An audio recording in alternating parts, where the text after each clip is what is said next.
Bueno, les cuento que hablamos con el investigador que interceptó los teléfonos de John Uzcategui Rondón. Él es alias Gocho, quien sería el autor de varios homicidios relacionados con la extorsión latente en Bogotá, entre ellos el caso este del doble sicariato frente al frigorífico San Martín en la localidad de Kennedy el pasado 7 de marzo. ¿Qué le relató el investigador, Estefanía? ¿Cómo me le va? Buenas noches. Jonathan, mire, pues nos contó cómo fueron esos 15 días de investigación previa a la captura que tuvo lugar en Medellín. Aseguró que este sujeto se encontraba allí en esta ciudad recolectando un dinero para cometer otro delito en otra ciudad del país. Sin embargo, aún continúan aquí en Bogotá las actividades investigativas para dar con todos los subalternos de Gocho. Al momento que se captura, simplemente baja su mirada y ya menciona que perdió. Derrotado. Así se sintió John Uzcategui Rondón, alias Gocho, segundo cabecilla de los Satanás, de 28 años de edad, cuando fue capturado el pasado martes 12 de marzo en Medellín, lugar en donde estaría planeando otros crímenes en Colombia. Es allí que unidades investigativas realizan el desplazamiento, encuentran una parte un poco complicada, una zona geográfica un poco difícil para el acceso. Entonces es donde se organiza una infiltración a la zona que duró más o menos unos 15 días. Este hombre, quien lleva delinquiendo 14 años, llega proveniente de Maracaibo, Venezuela, a Barranquilla en 2018, huyendo del Tren de Aragua, organización con la que trabajó. Llega a hospedarse en uno de esos sitios en el amparo de ciudadanos de otra nacionalidad. Ahí es donde es reclutado por Manuel Zulbarán, alias Satanás. Aquí en Bogotá es donde se gana la confianza de José Manuel Vera, alias Satanás, quien daba las órdenes del delito desde Ecuador, país donde posteriormente sería capturado en noviembre de 2023. Él empieza como un recolector del dinero de los estupefacientes que en su momento se vendían. Poco a poco se fue ganando la ventaja, la credibilidad y la confianza de Manuel Zulbarán y empezó a encargarle otro tipo de actividades delictivas. Su actividad principal era el sicariato. Era un temido tirador que no le importaba llegar a cualquier negocio de toda Bogotá a cometer atentados, como el del pasado 7 de marzo en el sector del frigorífico San Martín en la localidad de Kennedy, donde se presume habría acabado con la vida de 2 trabajadores de una carnicería y atemorizar con panfletos a otros comerciantes. Este sujeto tiene unas particularidades muy especiales. Le gusta teñirse el cabello de rubio y por lo general tenía un tatuaje en su mano derecha. Esas eran como las particularidades más esenciales. Es precisamente por estas llamadas y mensajes extorsivos que enviaba a sus víctimas que se logra dar con su paradero en una comuna de Medellín, donde se encontraba despojado de armas. Por las mismas llamadas extorsivas y la comunicación que él mantenía con algunas de las víctimas mientras que les hacía exigencias de dinero. Aún continúa una labor investigativa vigente para dar con los subalternos de Gocho, quienes, aunque quedaron sin un líder fuera de las rejas, seguirán delinquiendo y están siendo buscados por los mismos delitos. El mayor de todos, la extorsión. Bien, y hablando de estructuras transnacionales, hoy fue capturado el hermano de Niño Guerrero. Ese es el líder del Tren de Aragua, otra de las organizaciones dedicadas a todo tipo de delitos, especialmente de extorsión, no solamente en Bogotá, en varios países de América Latina. Estefanía, ¿llegará este sujeto a Colombia a responder por todos sus delitos ante la justicia? Pues eso está en estudio. Varias agencias transnacionales están buscando saber en cuál país debe responder y por qué delitos. Sin embargo, se espera que llegue a Venezuela en los próximos días para que responda por el principal delito, que es la extorsión. Jason Robert Guerrero, hermano de alias Niño Guerrero, líder del Tren de Aragua, fue capturado en Barcelona, España. Contra él pesaba una orden de detención internacional emitida por Venezuela. El hombre era buscado además por la Interpol, acusado de los delitos de terrorismo, tráfico de seres humanos, tráfico de armas, extorsión, blanqueo de capitales y concierto para delinquir. Este sujeto entrará a una prisión española esperando su extradición a Venezuela. Sin embargo, agencias de seguridad de varios países se reunirán para establecer en dónde deberá responder por dichos delitos. Jason estaría en España para ampliar el actuar delictivo del Tren de Aragua. Eso ya no solo quedó en una organización binacional, sino que llega al Ecuador, después sigue bajando y hoy tenemos unos registros que han llegado finalmente hasta Argentina y Chile. Esta organización nació de la extorsión, su principal motor económico, con lo que inició todo en el estado de Aragua, en Venezuela, entre 2007 y 2010. Y en la construcción de ese tren hay un sindicato del cual sale un ala que comienza a extorsionar a la misma constructora del tren y a constructoras y operarios que están alrededor del tren de Aragua. En 2015, el tren de Aragua llega a la frontera con Colombia e inicia una disputa por el control territorial con otros grandes grupos armados organizados de nuestro país para, en 2020, ingresar a Bogotá.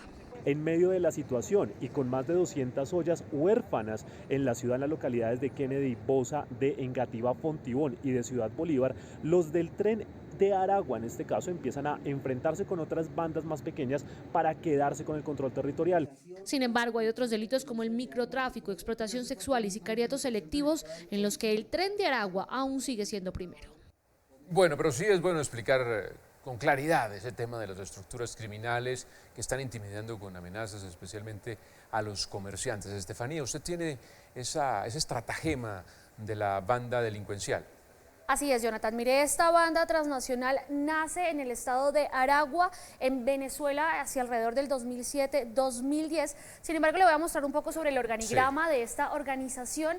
Y acá va a haber una cosa interesante, y es que está el tren de Aragua, ya habíamos mencionado a alias Niño Guerrero, que se encontraba recluido en la cárcel. El líder del tren de Aragua. Exacto, él se encontraba recluido en la cárcel de Tocorón, allá mismo en el estado de Aragua. Sin embargo, él se escapa porque pues esta cárcel, todos sabemos que es una cárcel que es como una mansión lujosa para todas las personas que han delinquido en esta banda del tren de Aragua. Eso por la falta de justicia y de procesos judiciales allá en Venezuela, Jonathan. Sin embargo, acá está el hermano. Él, que estaba fuera de la cárcel, era el que estaba dirigiendo varias amenazas criminales y, como lo acabamos de escuchar, él quería ampliar un poco este actuar delictivo hacia España. Como lo ve, mire, Colombia, Perú, Chile, Brasil, Ecuador y España. Estos eran algunos de los países en donde estaba presente el tren de Aragua. Y así, aquí sufre esta división el tren de Aragua, ¿cierto? Aquí surge una división interesante y, como usted lo puede ver, allá está José Manuel Vera, alias Satanás, que es este hombre que nos ha dado de qué hablar durante pertenecía al tren de Aragua. Él pertenecía y era el hombre de confianza de alias Niño Guerrero, y era el que estaba aquí en Bogotá ampliando esa estructura delictiva, especialmente y principalmente con la extorsión, ¿no? Sí, principalmente extorsión, y después empezó el sicariato y también un control territorial que inicia por el departamento de Norte de Santander. Ahí es donde ingresan a Colombia, llegan a Bogotá específicamente en el 2020, y ahí es donde empieza todo esto de la extorsión, tráfico de drogas y otro control territorial que siempre ha estado entre Kennedy y Bosa, esas localidades en donde es más álgido el delito. Sí. Y allí abajo usted va a tener ahí a las dos personas que fueron recientemente capturadas. Sí. Sí, señora. Ardevis Segundo Pirela, que fue capturado en Estados Unidos, y allí está John Uzcategui Rondón, alias Gocho, que es el del que hemos estado hablando durante también estos días. Sí. Este hombre pues era uno de los fuertes tiradores, sicarios de los Satanás. Esta estructura está dividida y actualmente en Kennedy, Bosa, varias localidades de la ciudad que sufren por la extorsión también están sufriendo porque ellos dos se están enfrentando. Las autoridades han logrado capturar de esta estructura a más o menos unas 30 personas y de los Satanás a 60 personas, después de que inició pues también la guerra de las autoridades contra la extorsión, que es el mayor delito que cometen estas personas. Así que hablemos un poco de ella, Jonathan. Bueno, hablemos un poco de ellas entonces, hablemos sobre todo de estos que allí dicen que están capturados, alias Brian y alias Osmer y alias Giovanni. Y alias Giovanni. Ellos fueron capturados desde el 2021, el año pasado se capturó a alias Brian, que él era el jefe de finanzas de Kennedy. Él estaba con todo el tema de los embolsados, del Hotel Negro, las extorsiones contra las trabajadoras sexuales, que también dieron mucho de qué hablar durante varios meses. Ahora les voy a contar un poco de cómo está la extorsión en la ciudad, porque ya habíamos mencionado que está aumentado en un 51%, y acá vamos a ver cómo están las localidades, Jonathan. Bueno, y ese es el principal negocio criminal de estas dos bandas organizadas. Y curiosamente vemos localidades que antes no aparecían en el radar de la ciudad, en un porcentaje muy alto del crecimiento de este delito que es la extorsión, obviamente por la finalidad de estos delincuentes de extorsionar especialmente comerciantes. Barrios Unidos, por ejemplo, me sorprende Nunca mucho. se había visto No, tantas impresionante. extorsiones en Barrios Unidos y hemos visto en otras localidades como Usaquén, Chapinero, donde también se han cometido actividades delictivas que han sido lideradas por estas dos organizaciones criminales, Los Satanás y el Tren de Aragua. Sin embargo, Kennedy, que es la localidad en donde operan, también tuvo un aumento del 200%, 51 casos hasta este momento del 2024, cuando antes solamente teníamos 16 denuncias por extorsión. O sea, ha aumentado mucho la denuncia, pero también podría haber algún riesgo. Localidades como Suba, por ejemplo. Suba Hace también. poco usted sacó una denuncia de un barrio residencial, Prado Veraniego, que jamás estaba en el radar de estas bandas organizadas y precisamente también entraron allí a figurar. Y lo que hemos dicho durante estos días, que lo curioso es que este delito lo están realizando desde la cárcel. Como veía, alias Satanás está capturado, está recluido en una cárcel colombiana. Este hombre, Niño Guerrero, está prófugo de la justicia, pero ellos aún siguen delinquiendo y ellos son los que dan las órdenes desde afuera de Bogotá Y esa es la para que preocupación, sigan ¿no? extorsionando. Cuando regresen, ¿qué va a pasar con estos personajes? ¿Van a seguir delinquiendo desde las cárceles? ¿Cómo vamos a asegurar, especialmente el IMPEC, cómo va a asegurar el IMPEC que estos personajes no siguen allí extorsionando y liderando esta estructura delincuencial? Bueno, Jonathan, seguiremos detrás de ese plan dominó que es el que precisamente ha implementado el IMPEC para buscar reducir un poco la extorsión desde centros penitenciarios del país, más de 120 cárceles que están priorizadas y también la corrupción. Muy bien. Y también se registró, Estefanía, un